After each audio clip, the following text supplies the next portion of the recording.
great to be here.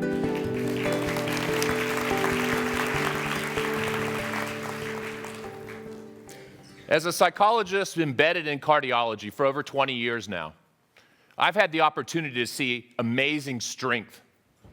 I've also seen the opportunity to see amazing suffering. That the psychologic side of living with heart disease is almost uncharted territory in many ways. It produces challenges that we could have never forecast. Medicine has succeeded in helping us manage heart disease. We have interventions, we have medicines, we have surgeries, we have devices that help keep our patients alive. The rest of the story about being alive and well is the part we want to talk about tonight. Cardiac comebacks are something to be very proud of. This talk tonight's about what we've learned. If you sat down with the same group of people for 20 years, they teach you things. They teach you about living life successfully. They teach you about how you overcome one of the biggest challenges. And I can't wait to share with you tonight just exactly what I've learned. That indeed, how do we help our patients live with heart? What is it that heart patients can teach every one of us as we prevent heart disease or we overcome the challenges of heart disease? What is it that our patients can teach us? Because our patients often go through one of the most difficult things you can imagine. I'll call it medical lightning. Out of the blue, things are going fine. And heart disease strikes in a way that they never forecast, they couldn't have believed, couldn't even imagine that it could happen to them or their loved ones. And it comes out of the blue, really often without warning. So medical lightning strikes really have a way of unsettling. But the good news is, survivorship can happen in this context. That in this context, this idea, this silly show, Survivor, this context, patients can learn about how to be outwit, outplay, outsmart. Be smart, have some fun, live a long time. And so it's about overcoming. It's a modern day success story in so many ways, and survivorship is the evidence of that. It reminds me of old Rosie the Riveter, right? Boy, is there a better sign of coping, an icon in our society more like Rosie the Riveter? You know, look at Rosie. She's adaptable. She's going to do it. She's going to show you how she's going to do it, and she'll do whatever it takes. I mean, we don't have, Winnie the Whiner. We got Rosie the Riveter. And I think the same thing is true with our heart patients, that finding ways to cope, finding ways that they find strength they could have never imagined, toughness, willingness, engagement in ways that they could have never imagined. That's really about this process of heart disease. And it's a tightrope walk. It's not simply just going out and showing your muscles. There's challenges with this. That heart disease demands change. Heart disease demands behavioral change, it demands emotional change, it demands family change, and those are difficult. Those are difficult. But this process is achieved as we develop safety nets. That psychologists know that part of how you deal with reality, stressors, is building safety nets. Building ways in which you, in fact, give it your all, but there's a net below you to catch you if something dangerous happened. You know, my talk tonight, we're going to talk about a lot of strategies. We're going to talk about a lot of different things. I've got about 30 minutes with you tonight. My goal for every one of you tonight is that you get one strategy from this talk. The good news is you already know how to cope. You really do. You don't get this far in life without knowing how to cope. You know how to cope. The challenge tonight is to try to add one new strategy, dust off one new strategy, take one more perspective, take one new look at how you live your life successfully to achieve quality of life. With or without heart disease, those are strategies that are valuable, and they come to us from people, they're hard won. Learning about coping, learning about what our heart patients have taught us helps every one of us. But my goal for every one of you tonight is to find one new strategy. So that's the goal. And in fact, if you look in your bag tonight, you got a what I'll call the playbook, a game plan with a lot of different strategies in it. In here, everything I'm going to talk about tonight is in this book. As we designed this meeting for you tonight, we talked about how do we really make change? Not just have a great meal and have a great night of social life, but how do we make change? How do we try to create this opportunity, this knowledge plus change? And so in here you'll see this handout. In here you see mind and body strategies. Mind strategies, things like how do you acknowledge the changes and challenges and review your own assets. Review ways in which you've gotten through tough things in the past and use those things to help you get through things in the future. But also the idea of body strategies, things that you can do to take care of your body. Things like getting sleep, relaxation, exercise. All of this means getting deliberate, getting specific, being smart about how we make change. That's what this party favor, if you will, was intended to do for us. So no matter what I talk about tonight, as we talk about strategies, trying to find one new strategy and using that book, that's our goal for tonight. So tonight, I want to set the table with a couple of major parts of the talk. First, we'll talk about what's the research tell us about what is this heart and mind connection? What do we know about that? What has research told us that psychological aspects affect heart disease? And then finally, we'll get at some strategies. I'll call that the coping lineup, and we'll look there specifically for strategies. When we look at some of the bottom lines, what has research taught us in terms of managing the psychological and behavioral aspects of heart disease? I'm going to show you four major themes tonight. First, the idea of a daily double, the mind-body connection. We'll talk about who's the boss, about how women make decisions. We'll talk about paying attention to the symptoms of life and illness. And finally, the idea of multiple strategies about coping and being successful and preventing depression and anxiety and living confidently. Some of you probably got this brochure and said, I got this heart brochure. Why is there a psychologist as the presenter? Did they make a mistake? I thought this was a cardiology conference. But in fact, the idea that cardiology and cardiothoracic surgery have made major advances in taking care of us only pushes more the need for psychologic and patient-centric approaches. So, for example, this idea of biomedical, psychologic, and social health, the World Health Organization in 1948, following World War II, came out with this definition because they recognized that many soldiers were, in fact, physically intact, but had significant mental impairment from fighting wars. And they recognized that this triple play of health was essential. And when you put that context on heart disease, it's similar. There are battles being fought here for both the mind and the body's health. So having strategies and tactics and a plan are the exact way of managing it successfully. You know, heart disease hits both the mind and body. It's not simply an organ-specific disease, right? I mean, what other disease states affect so much more than simply the organ, the target organ?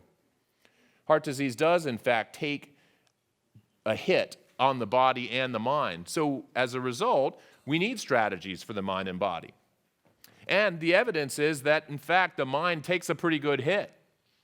Look at this data where across many studies now, with thousands of subjects, thousands of participants involved in these studies, about 1 in 4 patients with heart disease deal with anxiety and depression on a regular basis. Now, if we went down to the corner of, Fifth or somewhere and said, we're going to ask the next 100 people to come through if they're depressed or anxious, about 11% would come through and be depressed or anxious. So heart disease is producing anxiety and depression at a two-time greater rate. So it is, in fact, a heart and mind strategy, or a heart and mind hit, and therefore heart and mind strategies are necessary. And there's something else about this. One of the ways we think depression and anxiety really has its effect on the outcome of heart disease is via behavior. Here's a study that looked at heart failure patients who were known to need to make a number of changes. A couple things to look at. Here's 8 different behaviors that the average heart failure patient is expected to make to follow doctor's orders.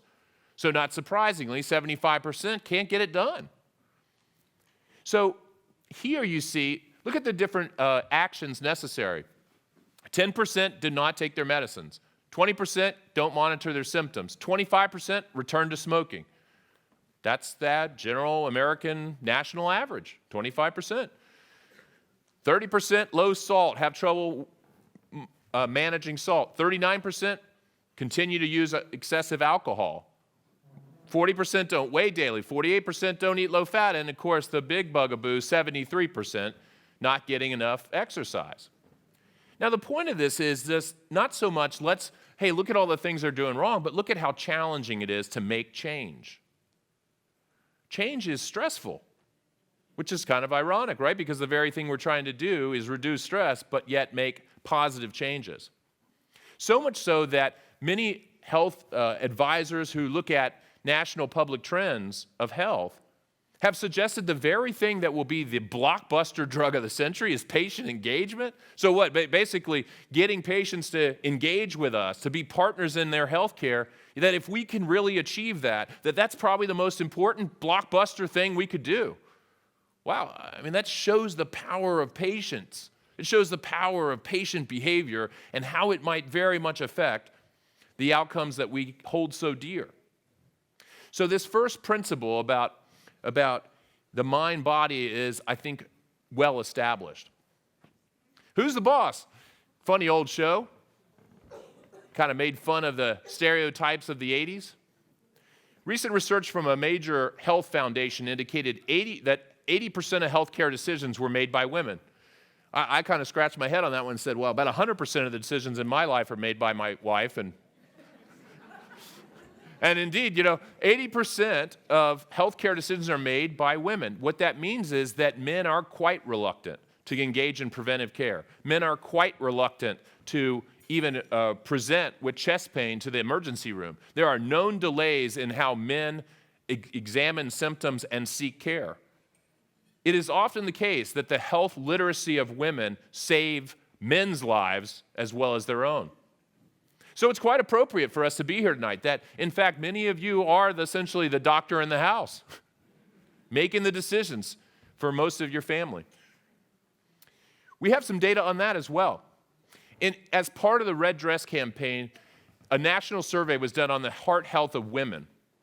In this study, they wanted to know why should women be heart healthy? So it was a national sample of women. Why should you be heart healthy? And it's sort of like family food, top 10 answers here. Look at this, 64% improve health. That's why we want to be heart healthy. That makes sense. 61, feel better. 45, live longer. 28, avoid taking medicines. Even if you have heart disease, apparently they avoid taking medicines, right? But look at that last one. That last one, I think, zeroes in better than any of them. The last one is 25% of women say, the reason I want to be heart healthy is for family. It's not even for themselves. It's for the people they love. So right down to the very nature about how women process a risk and process what to do about it, it's about family. I think this data reflects exactly what I see in practice every day. That part of what drives families is how women care about themselves and the rest of their family. There's one more thing from this study. And in this study, they said, what are the barriers? If those things are true, then what are the barriers? How do we help you do more of that? Look at this data. These are the top 5 or 6 barriers here. 16% said the top barrier is no money or insurance. Okay, but look at the other ones. 14% said, I'm not confident I can change. 13, no time to take care of myself. 12, too stressed. 11, don't know what to do. All of those in that circle, we're trying to address tonight. I don't think we were all that sure about exactly what were the things that you'd want to hear about tonight. But I think this data very much tells us about how the psychologic side, the stress side, the family care responsibilities, how these things come together and are an important part of what we're talking about tonight. Oh, here's Wonder Woman. Linda Carter, 1981. Don't you think Linda Carter will have a huge career in Hollywood? 1981. What happened to Linda Carter? Exactly. She got old. She got old. Okay, well, that's true. But actually what happened to Linda Carter was, of course, she got typecast, right? Linda Carter, you think, oh, she's going to have a mini primetime show. She'll have a huge career in Hollywood. But what happened? She got typecast. Because you know what happens is once you've been Wonder Woman, everybody wants you to stay Wonder Woman. Happens all the time in my practice. I'll see a lady in my practice who says, yeah, I had a heart attack. Yeah, it was right around Thanksgiving. And as soon as I got out of the hospital, they said, we're going to have the same big Thanksgiving we always have, right? You're in charge. Wonder Woman never gets to retire. But the reason that is that change is hard for families. What we know about families is when things change, it's stressful for everyone. So indeed, families are kind of locked in the roles that are common to them, and striving to return to normal is what most families try to do. The good news is most of the research suggests families do become stronger from the experience of heart disease. We also know that healthcare has a way of grabbing your attention. All right, if you go to the doctor and you say, well, yeah, I've had a heart illness, I've had some heart problems, the doctor will come in and say, okay, yeah, let's see. Have you had any chest pain? Nope. Been doing good. Shortness of breath? Nope. Any fluid? Any changes in your weight? Nope. Quit smoking? Yep. No excessive alcohol use? Yep. Good. Oh, that was supposed to be no. Sorry.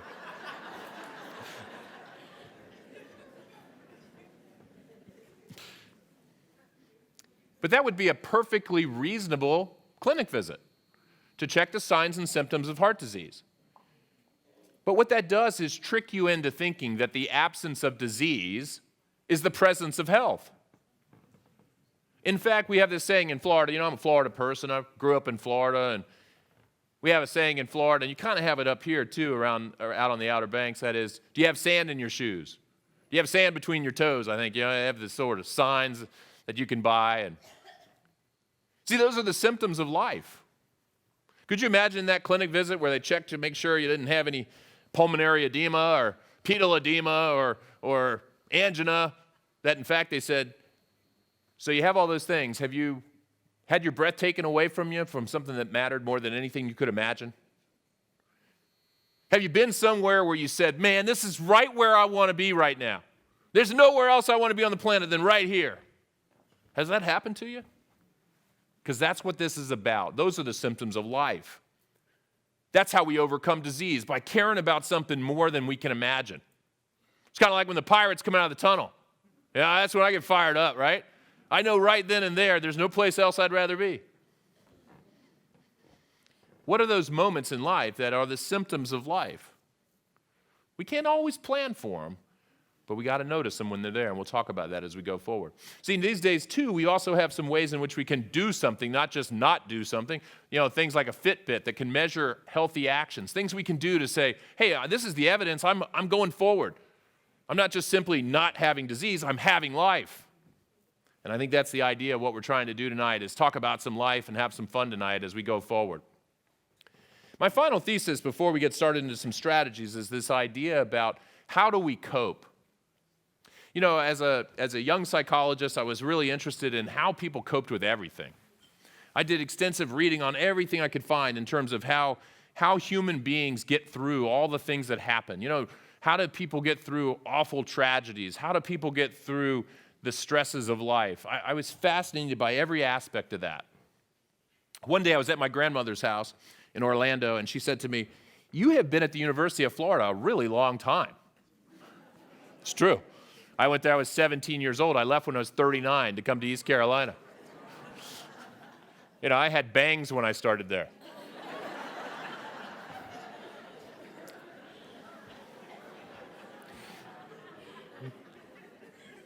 But the idea here was that my grandmother said, you've been at the University of Florida all these years. Can you say anything smart yet?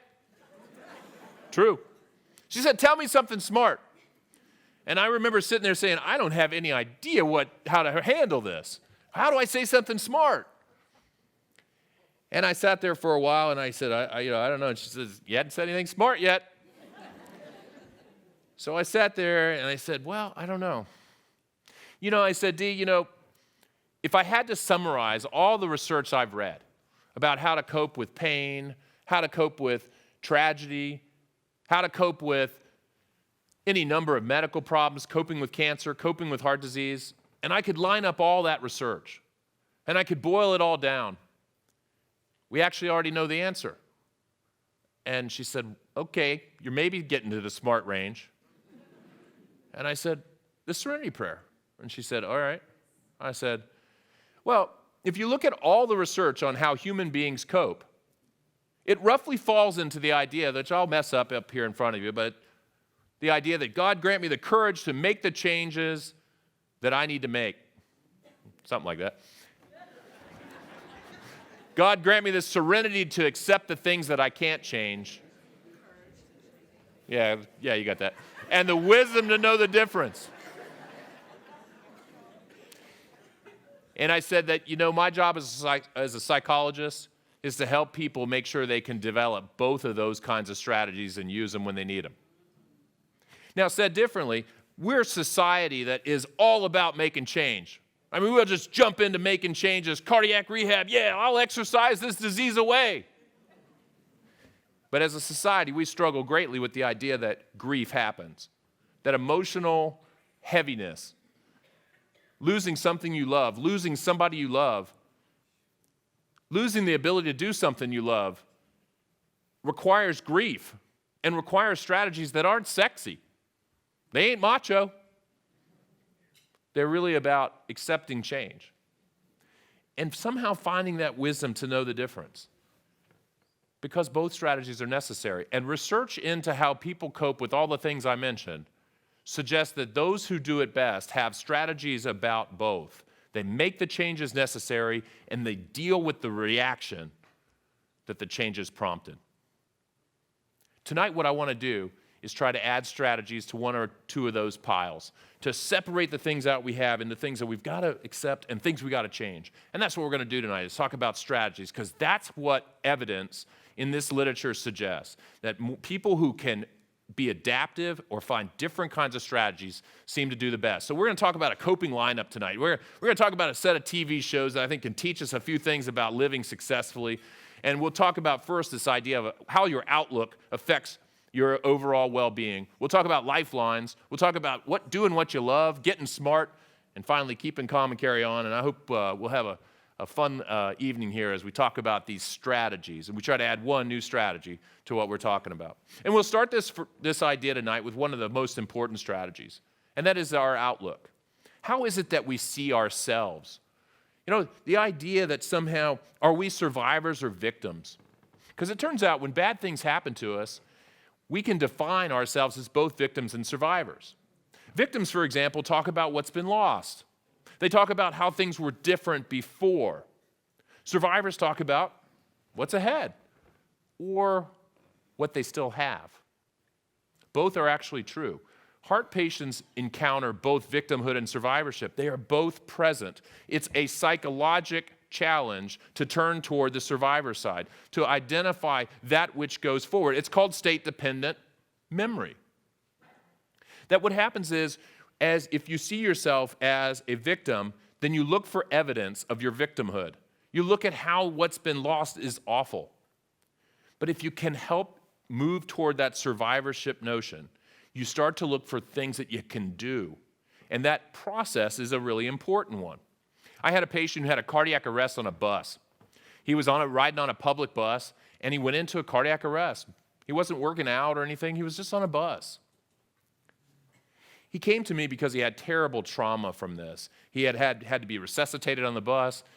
All the people on the bus stopped, and they actually, somebody on the bus knew CPR and saved his life. But he came to me because he was terrified about going forward. He didn't know how to do this. His lightning had definitely hit him. And so he said, I don't know how to go forward. I don't know how to turn the page in my life. But part of what we did was talk about what he still had. We talked about how even small steps forward could help him regain some freedom in his life. Ultimately, he said to me, I got to get back on that bus.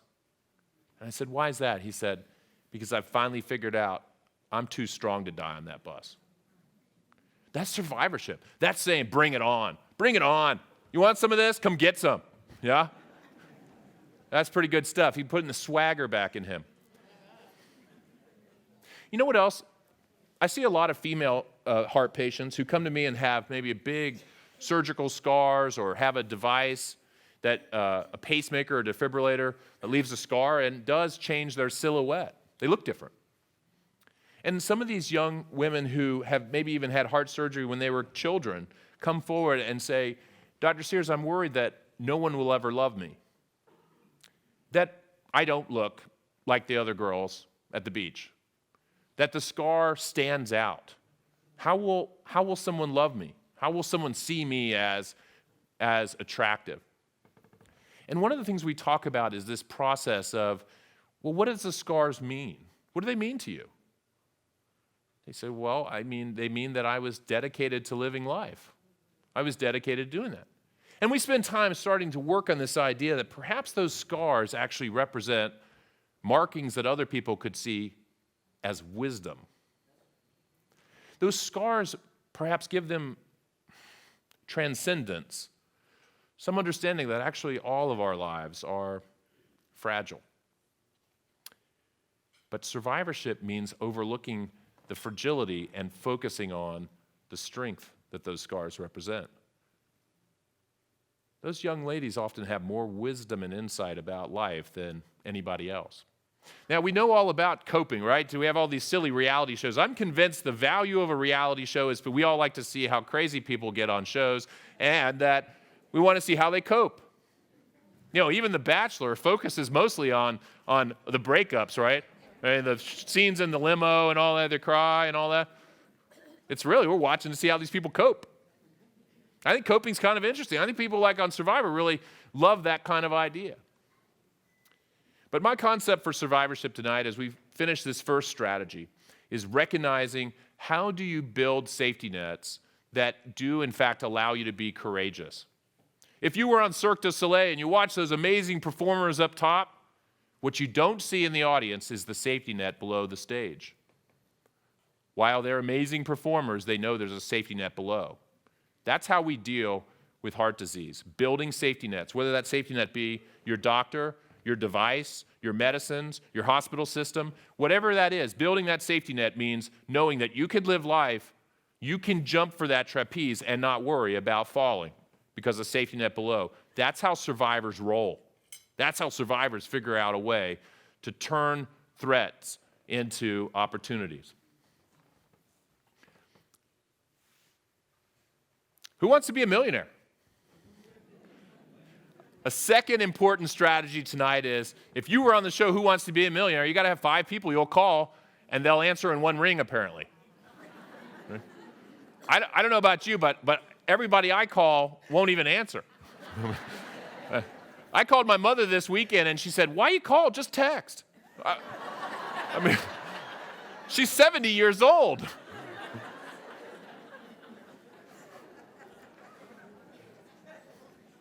I can't make this stuff up. She said, why, you could have texted me, and I don't call. But Who Wants to Be a Millionaire had lifelines. It was a test to see if you had smart friends. And in fact, research into heart patients suggests that social support, the ability to have people that love and care about you, you need to have 3 for it to be sufficient to manage your health. 3 people.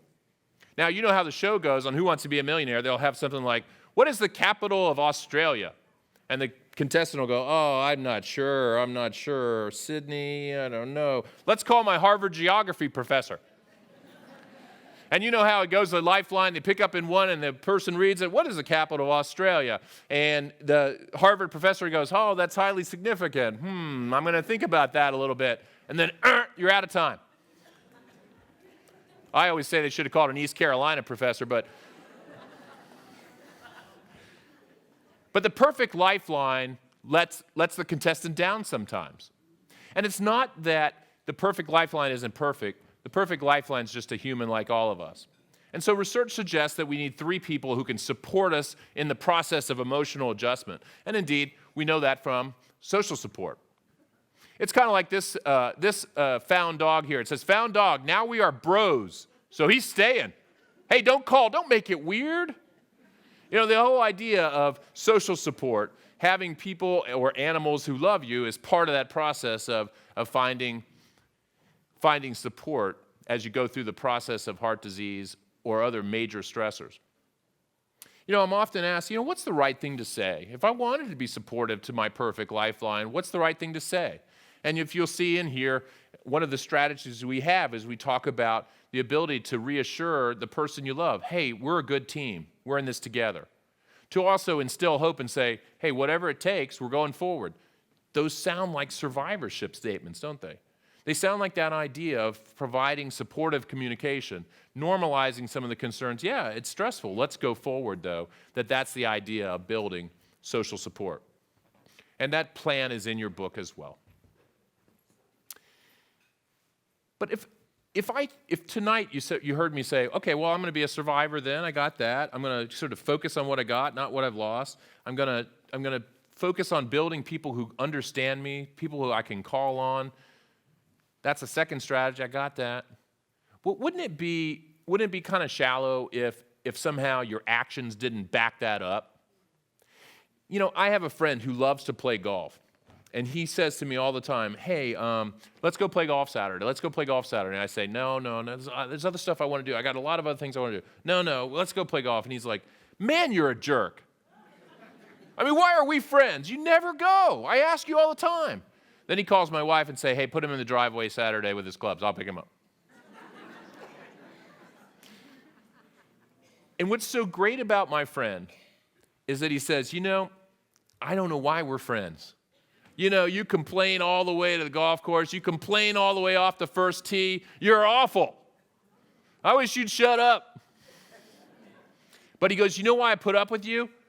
It's because of the second hole. And I said, what? He said, yeah. You know, I put up with you because the second hole is what I'm in this for. And I said, what are you talking about? He goes, because by the second hole, we're in it. We're out from the clubhouse. We talk about raising, he's got 2 little girls, I got 2 boys, and we talk about raising our families. And he said, you know, I put up with it just to get to the second hole. He's really got some wisdom there, doesn't he? You know, if you came to my clinic and you said, yep, I got heart disease, I said, one of the first things I would ask you is, what do you love to do? What do you love to do? About half the time I ask patients, what do you love to do? They say, I don't have any idea. I don't know what I like to do. Well, then we have 2 problems then, don't we? Because quality of life, the things you love to do, you got to know what those are. You got to get to the second hole. Research into what makes people happy has consistently turned out the idea that perhaps we're happiest when we're so engaged we can't think of anything else. That happiness seems to be what they call being in the flow. The idea that you're so engaged, so engrossed, that time flies when you're having fun. It's pretty interesting. It's an old notion, right? Indeed, that second hole is important. If you look at depression and anxiety, getting people back into actions, getting people back into the kinds of things they love to do is an effective treatment. Yes, depression and anxiety are more complex than that. They involve biologic, psychologic, and behavioral aspects. But universally, getting people re-engaged in life, getting them to the second hole appears to have significant benefit psychologically. Yeah, it's kind of like this young man here. Here he is. He's gone to the bowling alley, right? Except he's playing bowling at the bowling alley on his iPad. Not only that, it looks like it's the same bowling alley, doesn't it? Yeah, it's a little bit weird to have, if you give a lecture these days at a university, everybody's on their phone. It's like, hey, look at all the faces out there. People are actually looking. So engaging in reality is actually part of a challenge. So in addition to survivorship, in addition to lifelines, building alive and well activities, building activities that indeed bring that sense of flow, bring that engagement, bring that energizing notion to you is another important strategy in the recovery and prevention of heart-related problems and stress-related problems. Getting to the second hole really does matter. Now, for perhaps tonight as you came, you thought, well, I'll probably learn a lot about heart disease tonight. We'll probably talk about blood and cells and cholesterol. And here we are talking about so many other things, aren't we? Getting smart about heart disease remains an important strategy. Things change a lot in cardiology. Cardiology has its own language even. Being a resident of the country of cardiology means knowing the language. Research into health literacy, how much patients know about their heart or about the problems that we're we're treating them for has consistently demonstrated that most heart patients struggle to understand what's wrong and struggle to understand what we're doing for them. So it's not surprising that maybe following doctor's orders doesn't always follow. Because why? Why are they telling me to do that? This is challenging. And it involves both technical knowledge, some personal knowledge about yourself, and of course the emotional knowledge we've been talking about tonight. You know, if you went down to the corner, to the bookstore and said, I would like a book today on coping with heart disease. Can you get that for me? It's the #1 killer of men and women in the United States since 1900. Can I get a book on that, please? There are 2,400 books titled something, something for dummies. There's only one called Heart Disease for Dummies. And in it, there's one page that says, some patients with heart disease get depressed and anxious. Don't. It's not much of a book. That it really is a new challenge. This idea of coping with heart disease creates new challenges for us, and there's not necessarily a lot of ways to turn. So as we talk about knowledge, knowing about your condition, really engaging, this requires some real work. There's not an easy handbook anywhere. But learning about heart disease, learning about the changes you make, learning about the emotional challenges that go with heart disease really is an important strategy, and it represents getting smart with your condition. We'll move to our final strategy tonight. We've talked about survivorship, lifelines. Now we're going to talk about keeping calm and carrying on. Boy, this is a worn out one, isn't it? 1939, the British government recognized that the German air invasion was going to create the potential for significant panic in London. The British knew that the British people were going to need to be able to stay calm despite this known threat. Further, they knew they were going to have to carry on, that if the British people simply hunkered down and did not carry on their daily activities, there would be an economic collapse as well. And the ability for Great Britain to resist those attacks would be very much in peril. So they came out with this idea, keep calm and carry on. There were other ones as well, and this one was one of the models, the ideas they came up with. They printed 2 million posters that said keep calm and carry on and decided not to use them. 15 years ago, 10 of these posters turned up in a bookstore. And yet today, looking back on that, keep calm and carry on still has great relevance, doesn't it? That's why we see it on every coffee mug, postcard, anything in a Hallmark store. Everything keeps calm and carry on. Because it has relevance, right? We all want to do that. We all want to keep calm and carry on, no matter what happens. Even if your slides don't come up, you got to keep calm and carry on, right? There's an old Zen metaphor about this. The story goes something like this. There was a young man who bought his first house. He loved his new house. He loved his new yard. It had beautiful green grass in it, and he would sit each day on his porch and look out on his beautiful yard. He would say, I am so blessed to be here with my beautiful yard that's so green and wonderful. And then one day he saw something in the grass. He went over and he said, what is that? That's a dandelion. And he got some scissors out and he got down on his hands and knees and trimmed up the dandelions. And then he went back and sat in his chair and said, look at my yard. It's so beautiful. The next day he went out, and guess what? There were more dandelions.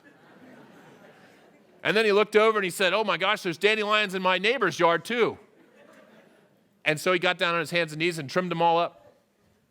And the very next day, there were more dandelions. So he decided to do something about it, and he wrote a letter to the Commissioner of Agriculture in Washington, D.C., and he said, Dear sirs, I have a fabulous yard and a fabulous home, but I have one problem, dandelions. Please send me the solution to dandelions as soon as possible. Thank you. Dandelion lover. So he waited a couple of weeks, and sure enough, eventually a letter came from the Commissioner of Agriculture, and he ran to the mailbox and ripped open the letter and couldn't wait to see what the solution was from the Commissioner of Agriculture about dandelions. And he got the letter and he said, "Dear sir, thank you for your letter. We have carefully considered your situation with dandelions. We suggest you learn to love dandelions."